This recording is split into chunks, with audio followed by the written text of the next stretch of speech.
आकर आंदोलन, उद्यमन, एक लड़ाई, अपने हक की लड़ाई लड़ रहे हैं। लेकिन बीजेपी सरकार, नरेंद्र मोदी गवर्नमेंट अब तक भी रैयतों की आवाज़, उनकी पुकार नहीं सुन रही है। नरेंद्र मोदी गवर्नमेंट किसको साथ दे रही है? आरएसएस। किसको साथ दे रही है? बड़े कॉर्पोरेट कंपनीज। दूसरे अल्फाज में मैं ऐसे कहूँगा, भारत को कैप्चर करने के लिए एक ईस्ट इंडिया कंपनी आई थी। अंबानी और अडानी की ईस्ट इंडिया 2 कंपनी है। वो ईस्ट इंडिया 2 के लिए सपोर्ट करने वाली बीजेपी गवर्नमेंट है। वो ईस्ट इंडिया 2 अंबानी और अडानी भाई पार्लियामेंट में बिल चर्चा किए बगैर, अपोजिशन से, दूसरी पार्टी से चर्चा किए बगैर किसान के खिलाफ बिल पास किया गया। एक लाइन है, सिंपल ఒక్క लाइन, ఎంఎస్పి ధరకి తగ్గి ఎవరన్నా కొంటే వాళ్ళ మీద చట్టపరంగా మేము చర్యలు తీసుకుంటామంటే అయిపోయా। एमएसपी के रेट से कम में अगर कोई खरीदेगा तो कानूनी कार्रवाई करेंगे। सिर्फ एक लाइन ऐड करना है, लेकिन ये एक लाइन ऐड नहीं कर रही है बीजेपी गवर्नमेंट। क्यों? इसलिए कि अंबानी और अदानी इस देश को चला रहे हैं। स्क्रीन पे फेस नरेंद्र मोदी का है। नरेंद्र मोदी सिर्फ स्क्रीन पे रहने वाला एक चेहरा है, कमजोर चेहरा, गाली खाने वाला चेहरा है, झूठ बोलने वाला चेहरा है। झूठ बोलेगा, गाली खाएगा, वो झूठ दूसरे कहेंगे ये बोलेगा। आरएसएस कहेगी, कहेगा। अंबानी कहेगा, झूठ कहेगा नरेंद्र मोदी। अदानी कहेगा, झूठ कहेगा नरेंद्र मोदी। सारे किसान सख्त सर्दी में భయంకరమైన చలి ఉంది, రోడ్ల మీద కూర్చున్నారు, వచ్చి ఉద్యమాలు చేస్తున్నారు। ఎందుకు ప్రధాని నరేంద్ర మోడీ ఇప్పుడు వరకు స్పందించడం లేదు? ప్రేమ చూపిస్తాడంటే అంబానీ అదానికి మాత్రమే। కోట్లాది మంది రైతులు ఉంటే కూడా రైతుల ఆవేదన వాళ్ళకి వినిపించడం లేదు। వాళ్ళు వినరు, వాళ్ళు మూర్ఖుల్లాగా తయారయ్యారు। वो एक जाहिल किस्म के तैयार हो गए लोग। अब మేమేం చేస్తున్నాము? ఇంట్లో పండుకుంటున్నాము। ఏదన్నా బాధ వస్తే రానిలే, तकलीफ आई तो आने दो, कहाँ की वो बेचारे कर रहे हैं। सारा पंजाब का पंजाब दिल्ली की गलियों पर पड़ा है, आंदोलन कर रहा है, लड़ाई लड़ रहा है, कानूनी हक की लड़ाई लड़ रहा है। हर एक का संविधान में दिया हुआ हक है, संवैधानिक हक है। उस हक को लेते हुए लड़ रहे हैं, रास्तों पर हैं, बाजारों में हैं, चौरास्तों पर हैं। लेकिन हमारे आंध्र प्रदेश का किसान अब तक नहीं समझा। क्या कि ఎవరో చేసుకుంటున్నారు, మనకేం। सारे किसानों के खून पसीने को, सारे किसानों के खून पसीने को दमड़ियों में बेचने के लिए अंबानी के हाथ, अदानी के हाथ नरेंद्र मोदी गवर्नमेंट तैयार हुई है। दमड़ियों में कहते हैं जय किसान जय जवान। क्या लिंकअप है जय किसान जय जवान में? अगर भारत में किसान नहीं है, अगर भारत में जवान नहीं है, अगर जवान नहीं है तो भारत की रक्षा नहीं हो सकती। अगर किसान नहीं है तो भी भारतीयों की रक्षा नहीं हो सकती। अन्नदाता बोलते हैं किसान को। हाँ, वो मेहनत करता है, కష్టం చేస్తాడు, వర్షం కానీ ఎండ కానీ చలి కానీ ఎటువంటి సమయం ఉంటే కూడా తన ఇంటికి ఇడిసిపెట్టి పొలంలో ఉంటాడు. ఎందుకు? काहे रहता है? पिकाना मेरी रिस्पॉन्सिबिलिटी, मैंने जमीन पर भरोसा किया है, जमीन से मैं उगाऊंगा, वो जमीन के जरिए से जो फसल आएगी मैं मेरी जरूरियात भी पूरी करूंगा और दूसरों के पेट भरने का काम भी मेरी मेहनत, मेरा पसीना काम आएगा।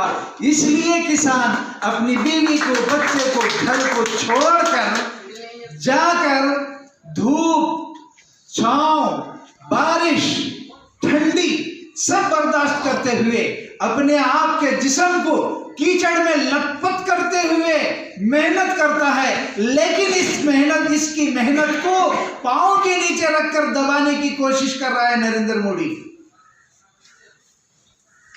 क्या ऐसे वक्त में किसानों में अवेयरनेस आने की जरूरत है या नहीं है? అవగాహన రావాలి లేదా? రైతుల్లో అవగాహన రావాలి. ప్రతి రైతు బిడ్డ ఇల్లు ఇడిసిపెట్టి రాష్ట్రాల్లో రావాలి, రోడ్ ఎక్కాలి. అప్పుడే ఈ మూర్ఖులకి ఏదైనా కొంచెం అర్థం కావచ్చు. అది చేయకుంటే మనం ఇట్లనే చచ్చిపోతాం, వాళ్ళు అట్లనే ఎంజాయ్ చేసుకుంటూ పోతారు. उनको जरूरत नहीं है. नोटबंदी करके पैसे छाप के रख लिए, शर्म से डूब के मरने की बात है. हिसाब किताब नहीं है आरबीआई में. कितने नोट प्रिंट हुए वो भी नहीं, कितने छुपा लिए वो भी नहीं. कितना अकल का मारा है, 1000 की नोट कट करके 2000 की नोट बनाता. क्यों? काला धन खत्म करने के लिए. अरे काला धन तो 2000 की नोट में और भी बढ़ेगा. ये सब करप्ट लोग हैं, ये सब अविनीति करने वाले लोग हैं. अविनीति, करप्शन इनकी शान है, इनका काम है.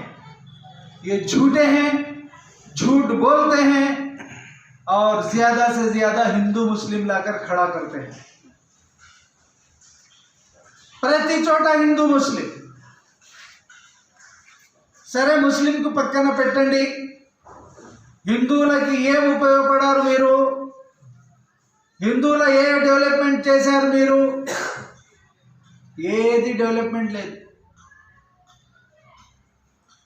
ట్విట్టర్లో కొందరికి పెట్టారు, ప్రతి ట్వీట్కి రూపాయనో 2 రూపాయలు పెట్టి అది అబద్ధం ప్రచారం చేయాలి. వాళ్ళు ఉన్నది లేనట్టు, లేనిది ఉన్నట్టు, सच को झूठ, झूठ को सच बताना इनका काम है. लेकिन आज हम लोग नहीं जागे. किसान रोडों पे आए. एक है आदमी खुद से कानून मालूम करके रास्ते पे आना, दूसरा तरीका है कम से कम अटलीस्ट వేరే వాళ్ళు చేస్తుంటే వాళ్ళని చూసి మనం అప్పుడన్నా కొంచెం నిద్ర ముప్పు నుంచి లేవాలి. देखकर तो भी कम से कम हम नींद से, ख्वाबे गफलत से जागने की जरूरत है. अगर नहीं जागेंगे तो ये भारत को ये लोग जैसे अंग्रेज आकर कब्जा किया था वैसे ही कब्जा कर रहे हैं.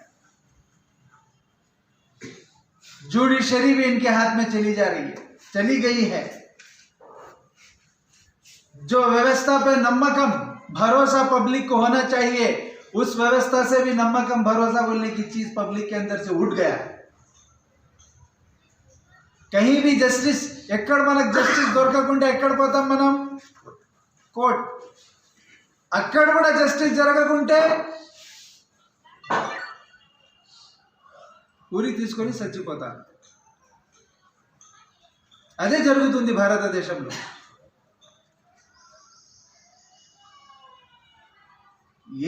ఎటువంటి డెవలప్మెంట్ లేదు.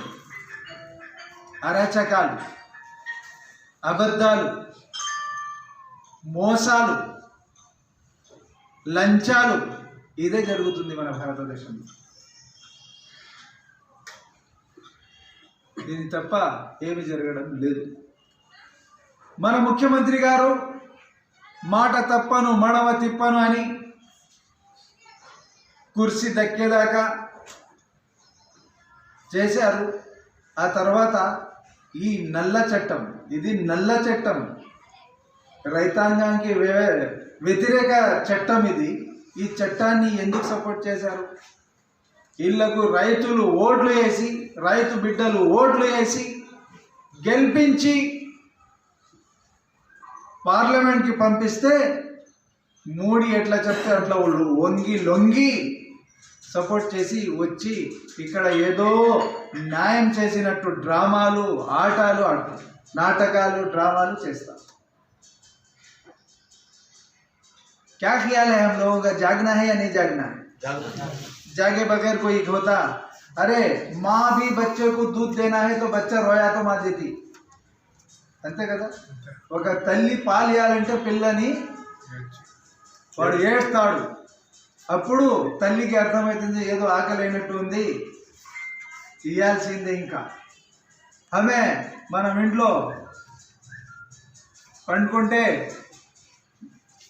అన్యాయం అవుతుంటే ఒకవైపు అన్యాయం జరుగుతుంది, ఒకవైపు రైతులు అందరూ రోడ్ల మీద వచ్చారు, రోడ్లు ఎక్కారు.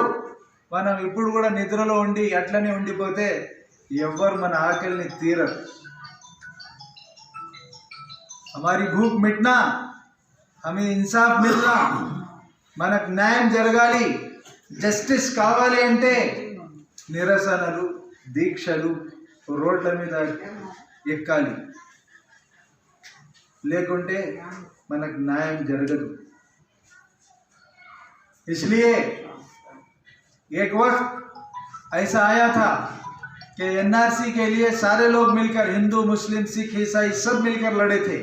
आज वक्त है हर इंसान को जो पेट को खाना खाता है उसको सोचना चाहिए कि इसके पीछे रैयत, किसान की मेहनत है, स्ट्रगलिंग है, वो हमें खिलाता और पिलाता है. उसके ऊपर आफत और हालत आई है, వాళ్ళకి కష్టాలు వచ్చినాయి అంటే ప్రతి ఒక్క మానవుడు వాళ్ళతో పాటు నిలబడాలి, రోడ్ ఎక్కాలి. వాళ్ళకు న్యాయం జరిగినంత వరకు ఉద్యమాలు కొనసాగాలని కోరుతూ సెలవు తీసుకుంటున్నాను. ఉండదు, వాడే కట్ చేస్తారు, వాళ్ళ చేతిలో ఉంది కాబట్టి. రేపు కరెంటు కూడా సబ్స్టేషన్లో ఉంటుంది స్విచ్. ఎవరైతే కట్టలేదో, డబ్బులు కట్టలేదో వాళ్ళకి కట్ అయిపోతుంది. ఇక చేను నాటున్నా లేకుంటే మూగట్టున్నా వీడు రైతు అంతే. డబ్బులు ఎప్పుడు వేయాలా, ఎప్పుడు తీసుకుపోవాలా, ఎప్పుడు కట్టాలా? రైతు భరోసా అందరికి పడిందే ఊర్లో, అలాగే ఉండేట్టు. అంతెందుకు, నగదు బదిలీలు ఒకటి. గ్యాస్ ధరలు విపరీతంగా పెరిగాయి. అప్పుడేమో గ్యాస్ ధర పెరిగింది గబ్బోలు చేశారు, పెట్రోల్ ధరలు పెరుగుతున్నాయి, గ్యాస్ పెరుగుతుంది అని చెప్పి ఓన్లీ నోరు కొట్టుకున్నారు రోడ్ల పైకి వచ్చి. ఇప్పుడున్నటువంటి నిర్మలా సీతారామన్ కానీ ఇంకొక ఆమె ఉంది, ఒక ఆమె లావుటామె, ఆమె కానీ మంత్రులు అందరూ కూడా అది ప్రతిపక్షంలో ఉంది. ఈరోజు ఏం చేస్తున్నారు? కంటిన్యూగా గ్యాస్ ధరలు పెంచారు, నగదు బదిలీ చెప్పారు, సబ్సిడీ మీకు వేస్తానన్నారు. మొదట ప్రారంభించినప్పుడు 250-300 రూపాయలు మన అకౌంట్లో పడేది గ్యాస్ బండలు. ఇప్పుడు ఎంత పడుతుందో చూసుకున్నారా మీరు? 40 రూపాయలు. మరి ఎందుకు తగ్గింది? తగ్గకూడదు కదా. 300-350 రూపాయలు ఖర్చు పడాలి కదా మన అకౌంట్లో. పర్లేదు అంటే మార్కెట్లో రేటు పెంచుతాం, రోజు పెంచుతాం. ఇప్పుడు నిన్న ఒకటి చట్టం చేశారు, రేపటి నుంచి, రేపు 1వ తేదీ నుంచి వారానికి ఒకసారి రేట్లు పెంచడానికి వాళ్ళకు అవకాశం కల్పించి చట్టం చేశారు. కాబట్టి రేటు పెరిగిపోతుంటే సబ్సిడీ ఎక్కడ? మరి ఈ రోజు ఉన్నటువంటి 5,000 రూపాయలు 5 హార్స్ మోటార్ కరెంటు బిల్ అయితే రేపు 7,000 అయింది అనుకో, ఎవరు కట్టాలా 7,000? కాబట్టి వీటి అన్ని సమస్యల పైన ఈరోజు రైతులు పెద్ద ఎత్తున పోరాటం చేస్తున్నారు. చాలా విషయాలు అన్న మాట్లాడతాడు. మరి దీనికి సంబంధించినటువంటిది ఇప్పటికే మనం చాలా వాదనలు వింటున్నాం. ప్రధానమంత్రి గారు దీన్ని పక్కదారి పట్టించడం కోసం రైతులు ఆ సంఘాల్లో లేరు అని చెప్పి బీజేపీలో, ఆర్ఎస్ఎస్లో, విశ్వ హిందూ పరిషత్తులో ఉన్నటువంటి నాయకులు వాళ్ళ పేరుతో రైతు సంఘాలు స్టార్ట్ చేసి రిజిస్టర్ చేసి ఇదో నిజమైన రైతులు ఇల్లు, ఈ ఉద్యమాన్ని వ్యతిరేకిస్తున్నారు అని చెప్పి ఈరోజు ప్రచారం చేసుకోవడం కోసం అనేటువంటిది ప్రయత్నం జరుగుతూ ఉంది. ఆ విధమైనటువంటి ప్రయత్నం దేశంలో 700 ప్రాంతాల్లో జిల్లాల్లో మీటింగ్లు ఏర్పాటు చేయడం కోసం, ఈ అబద్ధపు ప్రచారం చేయడం కోసం. ఎవరో సామెత చెప్తారు, నిజము కడప దాటదంట, అబద్ధము అసత్యము 100 కిలోమీటర్లు వెళ్ళిపోయిందంట. వాస్తవమేమో మనం నెత్తిలో పెట్టుకొని దేశ ప్రజలకు చెప్తా ఉన్నాం. ఆయన ప్రసార సాధనాలన్నీ ఆయన చేతిలో ఉన్నాయి. ఆ చేతిలో ఉన్నటువంటి ప్రచార సాధనాలను ఉపయోగించి ఈరోజు అసత్యపు ప్రచారం, ఈ ఉద్యమాన్ని నీరు కార్చేటువంటి ప్రచారం, ఈ ఉద్యమంలో మనస్పర్ధలు వచ్చి వాళ్ళు వెళ్ళిపోయేటువంటి ప్రచార కార్యక్రమం అనేటువంటిది, అలాంటి బాధ్యతలు కొందరికి అప్పచెప్పి చేసేటువంటి ప్రయత్నం అనేది జరుగుతుంది. అందుకనే నేను ఇప్పటి వరకు చాలా ఉద్యమాలు, పోయిన కాలం నుంచి అనేక ఉద్యమాలు, ఆంధ్రప్రదేశ్ రైతు సంఘం, అట్లాగే అఖిల భారత కిసాన్ సభ కోఆర్డినేషన్ కమిటీ నాయకత్వాన అన్ని సంఘాల సహకారంతో, అన్ని పార్టీల సహకారంతో మరి ఆ ఉద్యమం నడుస్తూ ఉంది. చివరి వరకు మరి 8వ తేదీన భారత్ బంద్ కూడా జరిగింది. ఈ భారత్ బంద్కు మరి వెనుకబడిన పార్లమెంట్ లో 2 పార్టీలు వాళ్ళకు ఓటేశారు. కానీ ఇక్కడికి వచ్చేవారు బస్సులు 1 గంట వరకు బంద్ చేయండి, ప్రభుత్వ ఆఫీసులు కూడా 1 గంట వరకు బంద్ చేయండి అని చెప్పేటువంటి పరిస్థితి రాష్ట్ర ముఖ్యమంత్రి గారు పిలిపివ్వడం. సరే, బంద్ సంపూర్ణంగా 25 రాష్ట్రాల్లో బంద్ సంపూర్ణంగా జరిగినటువంటి పరిస్థితి అనేది మనం చూసాం. బీజేపీ పాలిత రాష్ట్రాల్లో పాక్షికంగా జరిగిందని చెప్పి పత్రికలే రాసినటువంటి పరిస్థితి అనేది జరిగింది. అందువల్ల 24వ తేదీ నుంచి మండల సెంటర్స్ లో నిరసన దీక్షలు కానీ నిరాహార దీక్షలు కానీ చేయమని పిలిపించాయి ఈ 500 సంఘాలు. కానీ ప్రభుత్వం కొంతమందికి అనుమానం చాలా విషయాల గురించి చెప్పడం జరిగింది. క్లుప్తంగా చెప్పినా కానీ బాగా అర్థమయ్యే వెలుగోడు మండల రైతు సంఘంగా నేను అద్భుతాలు తెలుస్తూ ఇప్పుడు నెక్స్ట్ సలాం బోలన